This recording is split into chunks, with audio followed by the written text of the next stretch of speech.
Well, good morning, everybody. How about that? We're starting right on time. Isn't that awesome? Well, one of the things I love to do starting out, it's an extraordinary, great morning this morning, but maybe one of the things for all of us, we're in the Warner Chambers, and it's an extraordinary room. Originally built, it was part of the two-chamber house. So right now, because since the 30s, Senator DeBoer, maybe, we've been unicameral, and so most of the time in the governor's office is on the northeast wing of the Capitol, and it's under the last part of renovation. So we're doing our press conferences here in the chamber, and I think it's awesome because this is such a spectacular building, and I love our state capitol because it has murals everywhere and has extraordinary stories that speak to the people of Nebraska. So I always encourage all of us, before everybody leaves today, take a little time, find a mural that you love the most. My favorite is way on the north end before you go out the north steps, and that reminds me of my grandpa because he was a World War I veteran and he was a farmer. Now, he did not farm with the ox, but he farmed with horses and plows. So I love that picture because it helps me remember where I come from. So, well, let me just thank everybody for being here. I was just telling Suzanne as we were walking up the steps, every time I walk up the steps, I pinch myself and say, holy cow, I'm the 41st governor of Nebraska every time, and it's such an incredible privilege. And the highest priority of all is our kids. I'm the governor of Nebraska because of kids, taxes, agriculture, and values, with kids being the biggest and everything. I'm going to be a pretty boring governor. Everything's going to be focused around kids and fiscal responsibility and agriculture and our values. And we all agree our kids are our future, our kids are everything, and we can never, ever give up on a kid no matter what. And so today's really cool as all of us families are up here celebrating extraordinary happenings in our lives. And I think the best words that I can use is when Suzanne brought Isaac home when he was 4 weeks old, and that gift of grace was hatched, being able to have a son that's now 19 and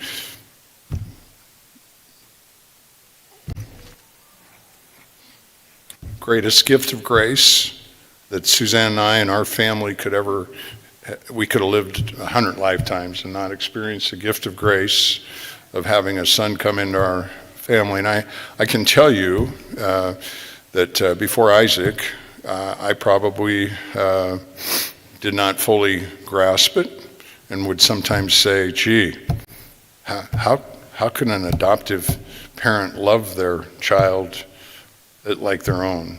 And guess what?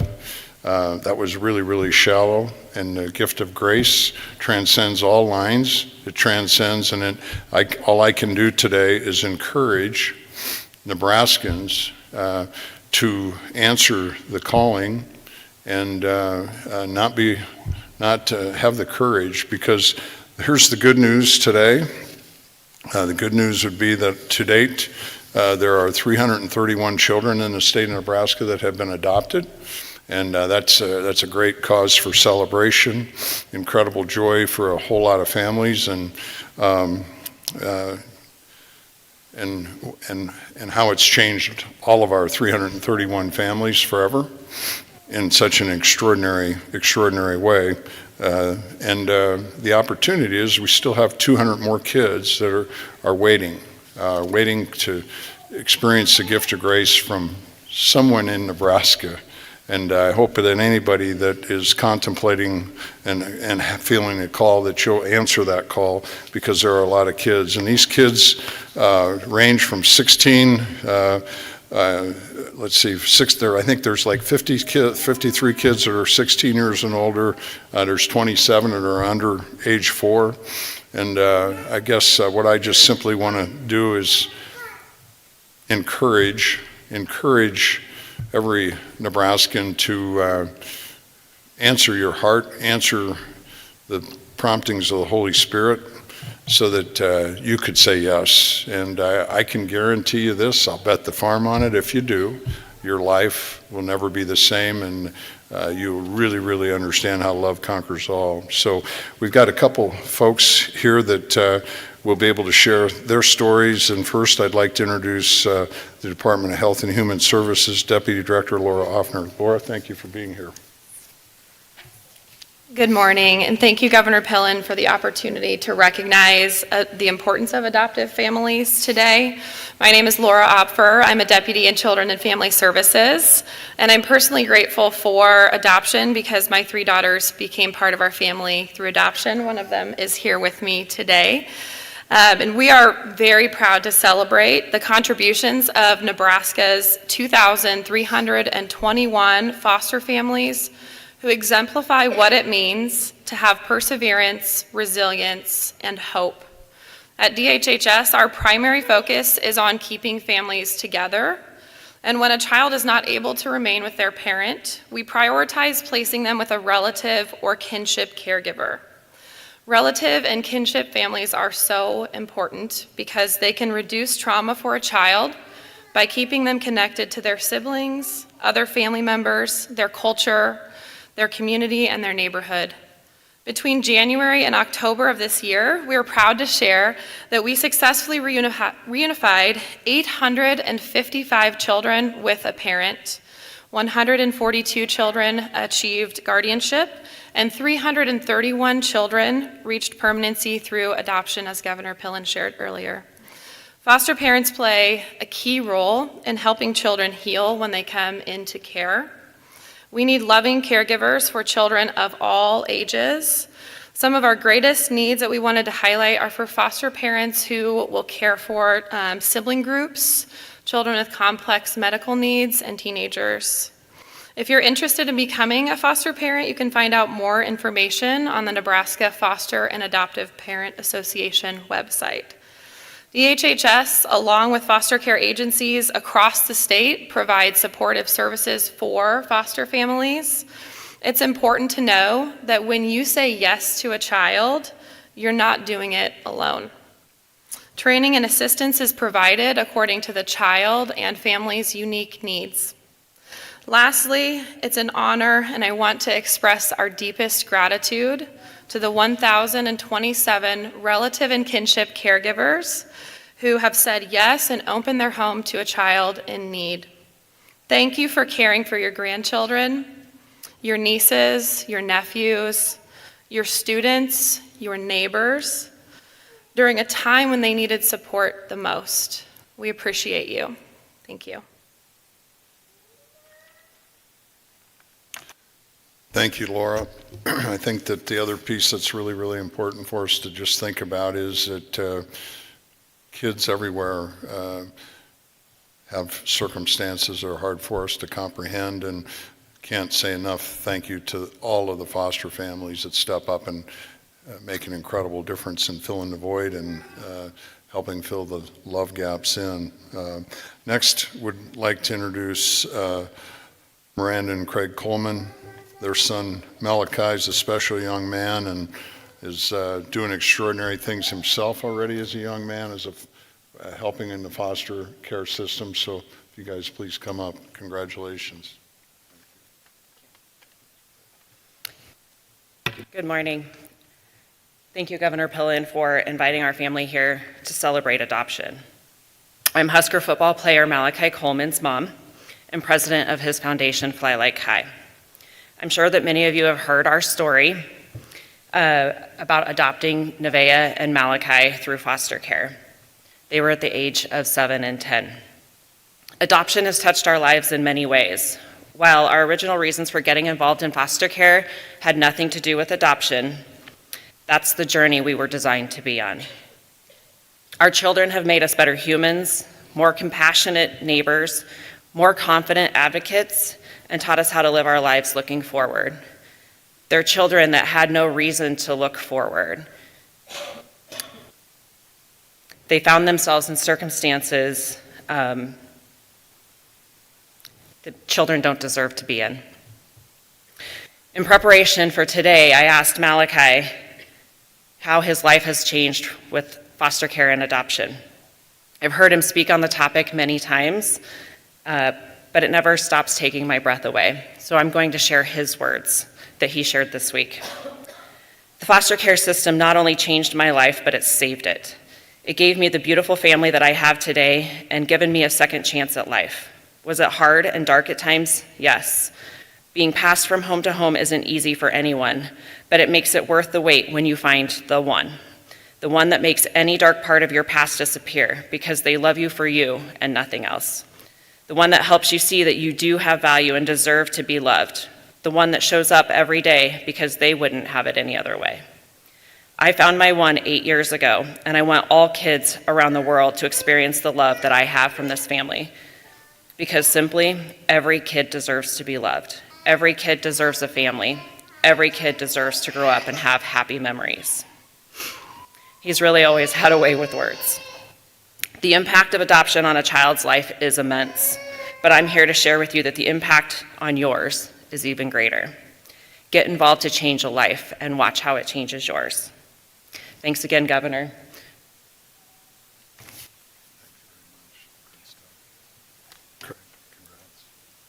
Thank you very much. Next is a really cool story, Mrs. Midwest International. Shannon used her platform of love and advocacy for adoption and foster care. Shannon Bingham, Mrs. Midwest International, your son Seth, congratulations. Thanks for being here. Thank you.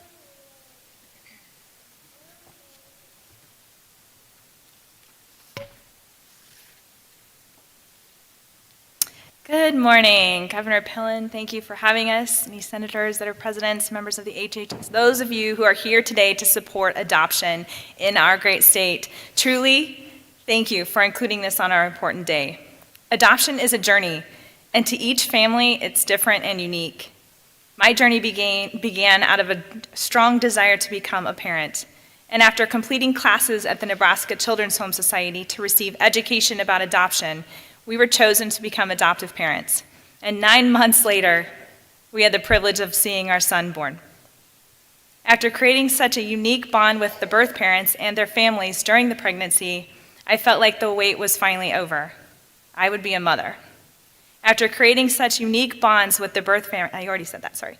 When my son was born, I walked over to the warmer, and there he was, and a feeling of peace came over me, and it felt like I was meeting someone I had known for years. I leaned over towards him and said, "There you are." Shortly after, I was invited to give him his first bottle. One of the most amazing and memorable moments was being able to hold him as my own that day in the nursery at the hospital, soothing him and calming him as the sun came up over Omaha that next day, and whispering the song, "You Are My Sunshine," creating a bond for life.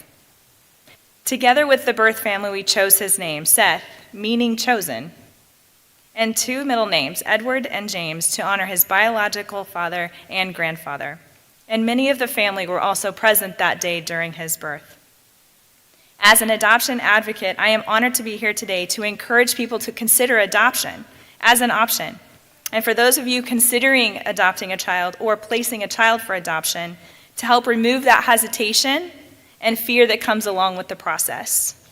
With organizations like the NCHS, there are a lot of support and options available during this unique family journey, such as Family Forever program, which I am a parent mentor for adoptive families in, and also support for foster care, pregnancy, adoptees, and much more. For future parents considering adoption, connection with the child is always a common concern. Love is a choice every day, and both the parent and the adopted child, as many biological families have. Feeling no difference between the child that I have, both biologically and adopted, I can stand before you today saying that it is a great joy to become a parent in both ways. Even though there are questions in areas of life where there have been challenges for him, as there are with any child, and I am now watching him grow into his identity and choose to use his path of challenges and successes as a purpose to inspire and encourage young fellow adoptees. He is a dynamic young man, and I will forever be grateful to Seth's birth parents, Wendy and Patrick, and the strength that they exhibited to make this choice to give him life. and also to his biological grandmother, who's here today, who is also a foster parent for about 14 at one point. And for encouraging that those young adults would consider making that decision to place him for adoption and to choose his birth parents. And to my family, back in the back there, and Seth, for supporting our supporting our decision and accepting him wholly as our own. I will forever be changed that day, on the day in June of 2007, when I stepped into parenthood boldly, by choice, choosing adoption as the option, forever impacting lives. Thank you, and thank you, Governor Pillen. Thank you. And now you'll get to hear from my son, Seth.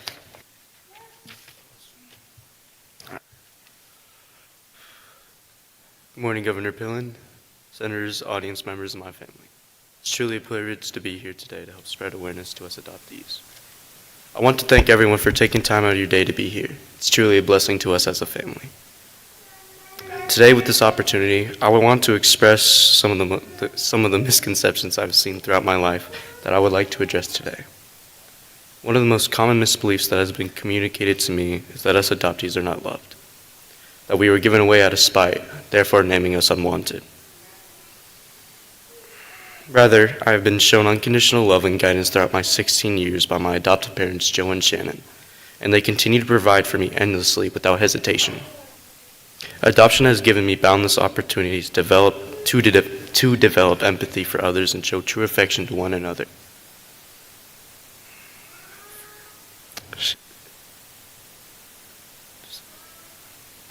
My birth mother, Wendy, hadn't decided to place me for adoption that fateful day, I wouldn't be able to stand here today and tell you how beautiful adoption truly is. My birth mother knew I would have immeasurable possibilities outside of her abilities at her young age, exemplifying selflessness. Making such a mature decision has sprouted numerous opportunities for love and compassion from the people in my family.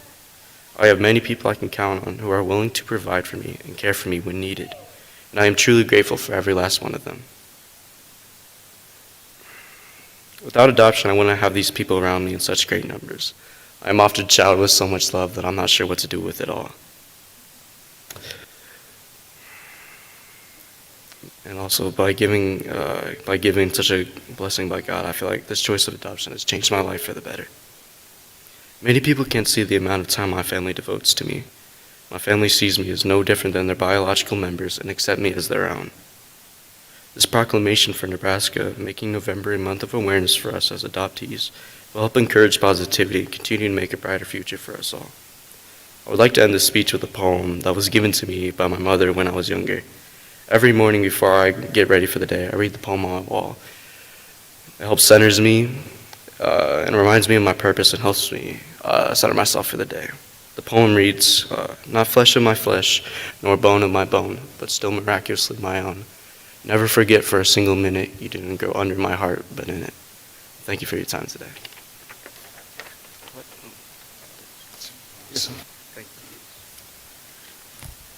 Wow, I don't know what all of you here think, but I gotta just say, that was awesome.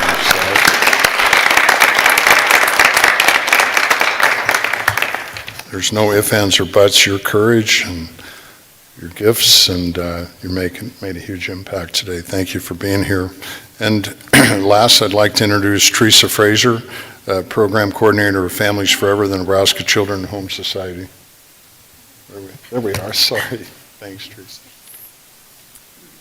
Thank you, Governor Pillen, for the opportunity to recognize the importance of adoption to Nebraskans. Again, my name is Teresa Fraser, and I am the Families Forever Program Coordinator for NCHS. NCHS provides compassionate support, fosters enduring connections, and practices innovative solutions that help families thrive in their communities. We provide a range of adoption planning and post-adoption supports to members of the adoption constellation, including birth parents, children, adoptive, relative, and kin caregivers. Today, I want to share a story with you of an adoptive family we recently partnered with in central Nebraska. The family engaged in our Families Forever program due to their 5-year-old son's behaviors. He was in pre-K and regularly being sent home for aggressive behaviors, more than 14 times in a 3-week period. Although the behaviors weren't exhibited at home, the school was constantly calling with complaints. Our family permanency specialist met with the family over a course of 6 months and helped connect them with therapy and medication management. The son was diagnosed with severe ADHD and a speech impediment requiring speech and occupational therapies. The family's main goals were to get the son the help he needed, work with the school to implement a proactive IEP, and get proper diagnosis and treatment for their son. The family and their worker focused curriculum on targeting aggressive behaviors, anger issues, and ADHD. Now that the initial crisis has been handled and the family has an ongoing plan, they continue to benefit from periodic trainings and support groups available to them. The family worked hard to support their son's needs, building back regular attendance in his pre-K program and beginning this fall full-time in kindergarten. The teachers at the son's school complimented them and their son on his progress, and they celebrate how their son is doing in therapies and in the classroom. Because of improvements made, he has an even stronger bond with his dad and his siblings. The son can stay on task at home and school, and the family states they are able to enjoy more activities and outings together without worrying or having to leave because their son is too angry, aggressive, or hyper. Families formed through adoption and guardianship often face unique circumstances that may feel that traditional avenues of support do not quite fit their needs.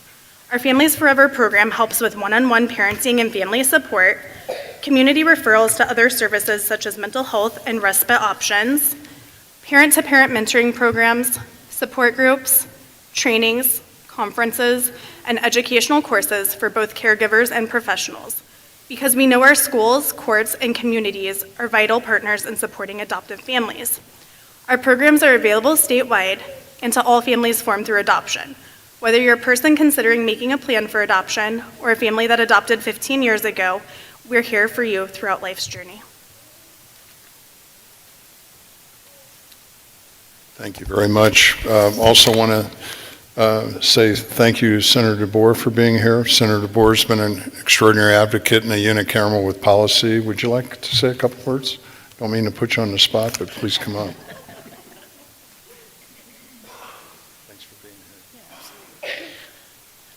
I guess a little bit on the spot, but I'll say that I'm very excited to see all these people who have given their heart to adoption and fostering. I'm currently in the process, I don't know if you know this, of becoming a foster parent. So we, a couple of years ago in the unicameral, did some updates to our adoption statute to make it so that more people can adopt a little easier. And we thought that was very important and passed with, I can't remember if it was unanimous support, but very close to. So people in Nebraska care about adoption, and I think that's wonderful. And we'll continue to work on that and partner with the governor to make sure that that's available as an option as seamlessly as possible.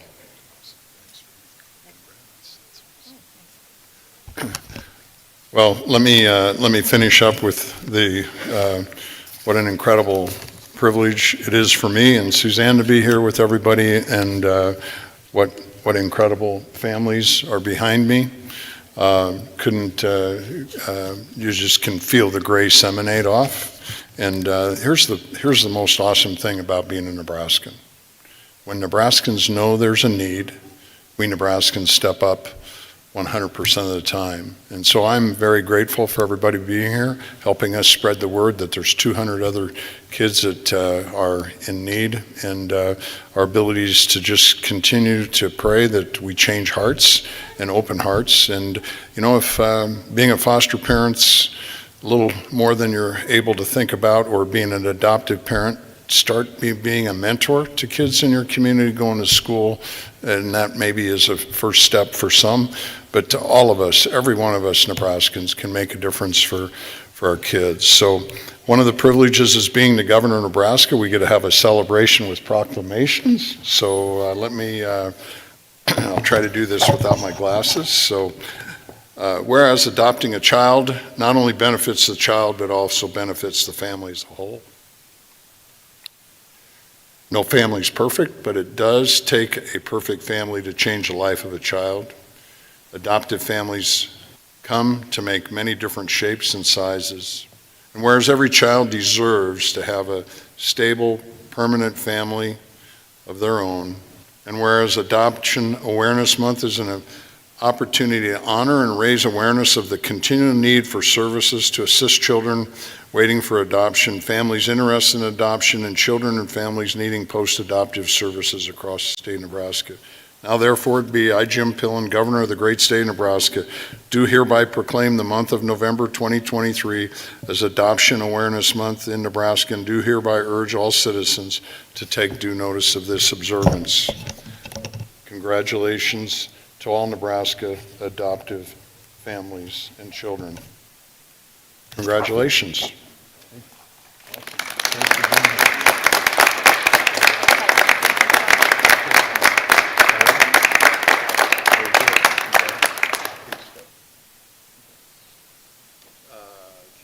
Can we do this pictures here, or do we come at the podium? We'll do them here. So squeeze in a little. Let's gather in and get tied, all right? Come on. Here, why don't you hold this? I lift this little one up so we can see her behind the podium.